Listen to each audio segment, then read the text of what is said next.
તો વાપીમાં મહાઠગ ગેંગનો પોલીસે પર્દાફાશ કર્યો. કરોડોનું કૌભાંડ કરનાર બંટી બબલી સકંજામાં આવ્યા. દુબઈ ફરાર થાય તે પહેલા જ અંજલિ યાદવની ધરપકડ કરવામાં આવી છે. અંજલિ યાદવ સહિત 2 આરોપીની પોલીસે ધરપકડ કરી. ઊંચા વળતરની લાલચે ઓનલાઈન રોકાણ કરાવીને છેતરપિંડી આચરી હતી. 3.40 કરોડ રૂપિયાની ઠગાઈની છેતરપિંડી આચરી હતી. સમગ્ર કૌભાંડનો માસ્ટર માઇન્ડ લવેશ ચૌધરી દુબઈ ફરાર થઈ ચૂક્યો છે. તો દુબઈ ભાગે તે પહેલા જ આરોપી સકંજામાં આવ્યા છે. ઊંચા વળતરની લાલચે પૈસા છે તે પડાવવામાં આવ્યા હતા. રોકાણ કરાવી છેતરપિંડી આચરવામાં આવી હતી. જો કે આરોપી ઝડપાયા છે.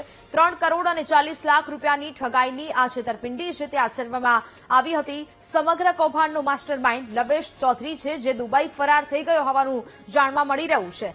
વાપીમાં મહાઠગ ગેંગનો પોલીસે પર્દાફાશ કર્યો હતો અને જેને આધારે આરોપીઓની શોધખોળ શરૂ કરવામાં આવી હતી. કરોડોનું આ કૌભાંડ કરનાર બંટી બબલી સકંજામાં આવ્યા છે.